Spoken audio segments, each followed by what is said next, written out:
the cops shoot a black man who was a hero. He disarmed the bad man, okay? He disarms the bad man, and cops come in and they shoot the good guy. Let's put up a picture of Mr. Quan Green. This is such a sad story. This is a man in California. He was at a California restaurant. He just disarmed a gunman after a scuffle. He was shot by the police while his back was turned. He was shot multiple times by a San Jose officer. Quan Green and his friends were eating at La Victoria in San Jose. March 27th is when this happened. A man came in, threatened everybody.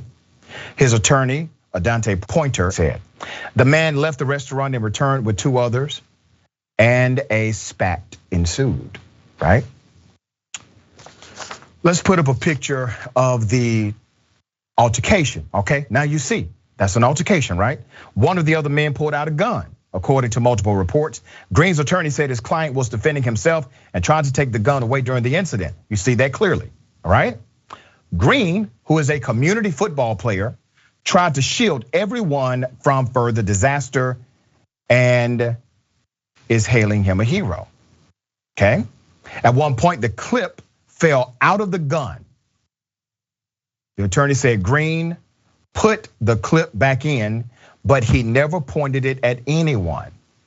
So what you see here is a young man who sprang into action to defend himself and others and was backing away, creating space between he and the gunman who was trying to take the gun back from him, trying to de-escalate the situation. So let's show another picture. This is Green backing away. He's the hero, he's protected people, he has disarmed the bad guy.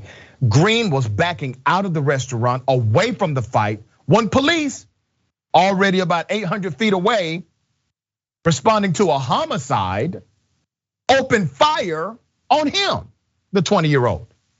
The 20-year-old was shot multiple times in the abdomen, the leg, and arm. The attorney said his client did not even know that the police were on the scene, and they plan to file a civil suit against the department. The police never gave any orders. Check this out, okay? The police never gave any orders until he got to the door. No one knew the police were outside. He was a peacemaker, Pointer said. He was backing out the door, and at the time the police said, drop the gun, and not even 2 seconds later, he was shot. He was never given the time to recognize the police. He was never given the time to drop the gun, and he was the hero. Put up the picture of this hero again.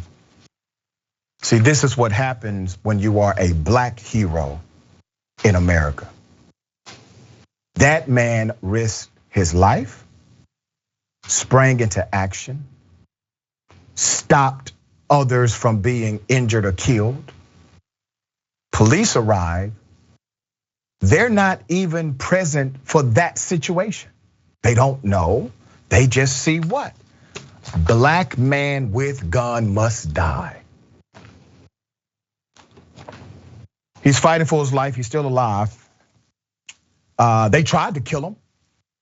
As many bullets as they put in his body, it's a miracle that he is living. Okay. San Jose police chief, let's put up his picture. That's Chief Anthony Mata said the officer who fired his weapon has 4 years of experience and was placed on routine administrative leave. We're gonna continue to follow this story. Now, here's the reality of it, okay? It's clear that the brother who was shot multiple times was not trying to kill a cop. He was not trying to harm anyone else. He was the hero who just disarmed a bad guy, right? Which means everything in the narrative that says the cops decided to shoot first basically and ask questions never is true. Now here's what has to happen. Because if this doesn't happen, people will continue to distrust the police and generally not like the police. You see, there are bad actors in every profession. There are corrupt individuals in every industry. There are negligent people in every job. But when that happens, people get fired and arrested, okay? In this situation, there is no way in the hell you can tell me this cop should not be fired and arrested. It's called gross negligence, okay? Negligent murder, negligent homicide, involuntary manslaughter. I don't give a damn which one you use. You have a plethora of opportunity here to create the trust equity needed so that communities and cops can actually have a common sense conversation. Now let's stop all this off the record stuff, because police officers will tell you off the record, oh, that's jacked up, that's messed up what happened, that was wrong for what that cop did. But if you all are not willing to stand up and speak out now, whatever judgment you get because of the bad cops that exist among you, you deserve it. You deserve that judgment because you refused to speak out against it. All right, thoughts? Yeah, I mean, first, I'm glad that he's okay, and hopefully he does recover, because I mean, it's so difficult to even hear the story. And I agree with you. I mean, what you're getting at is accountability. Yeah. When we make mistakes, we have accountability for our mistakes, and there shouldn't be anybody that's above that. And this is one of the things when we're talking about policy, because I'm always gonna try to take it to policy, ending qualified immunity, for example. This needs to be on the table when we're talking about really being honest and serious about what it's gonna take to make sure that we're restoring trust in this profession, in these institutions. And yeah, we need to be real. And I find, I agree with you. I think there are a lot of law enforcement officers that agree. Whether or not you're willing to then speak publicly about that, that's a different thing. But we need more people who are gonna put themselves out there so that we can get to a better future here where we're safe, where people are protected, where when you're doing the right thing, then you're not punished with bullets into you. I mean, this is ridiculous. That's right.